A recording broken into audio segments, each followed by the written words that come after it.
Isang pinagpalang araw po sa inyo mga kapatid. Minsan pa welcome sa aking YouTube channel. Talakayin po natin itong 10 piso. Ayan. Ito po ay year 2020. Ayan. At ganito po yung likod niya. Ayan. Marami po ako nakikita sa Facebook o sa mga ano po natin, mga ang nagtatanong kung magkano ba yung presyo ng ganito, yung 2026, yung 2026 Asian, no? Yun po yung bagong labas. Ito po ay 2020, no? Yung 2026 po nito at yung sa likod po niya ay nasa parang naka-QR code. Wala pa po kami dito, hindi pa nakakarating dito sa amin sa San Fernando, Pampanga yung 2026 na ganito. Magkano kaya yung value ngayon ng ganito na 2026? Alamin po natin sa numista kung magkano na po yung kanilang halaga. Ayan, ito po yung hinahanap ko, no? Wala pa po sa amin ito. Ayan, siya po ay 10 piso.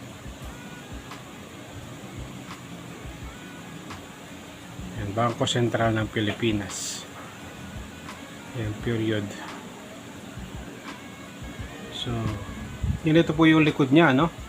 May QR code. Asian Philippines 2026. Ayan. 2026. Ito po yung date niya, no?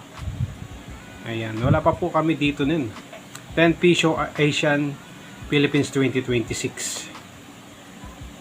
Ang circulating coins year 2026. Ayan, 10 peso. Siya po ay nickel plated steel.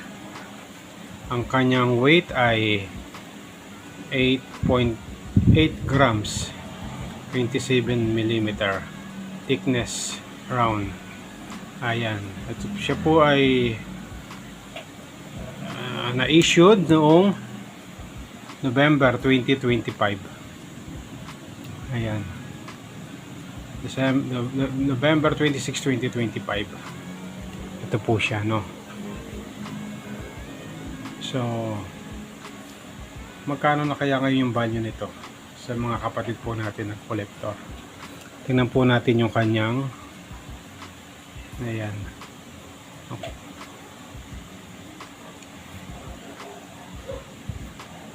So, dito po sa numista ay wala pa po siyang mintage kung ilan ang ginawa. Kasi bagong coins pa lang. Kaya wala pa po siyang bilang kung ilan po siya nagawa. Kaya sa ngayon po, dahil bago pa lang, medyo mahirap pa pong makakita nito kasi bago pa lang. At di natin alam kung marami ang ginawa nito or kokonti. Siyempre, pagka konti po ang ginawa nito, ay magkakaroon po ito ng hard to find at magkakaroon po ng mataas na value. Pero dahil wala pa po siyang bilang sa numista o sa ano po natin dito, ay sa ngayon wala pa pong ganong mataas na presyo ito. Para sa akin po, no? Kaya kung meron po kayo nito, bibentahan nyo ako, ay hindi ko po muna binibili. Inalam ko lang po kung ilan po yung bilang nito at kung ito may mababang mintage, ito po ay makakaroon po ng mataas na value.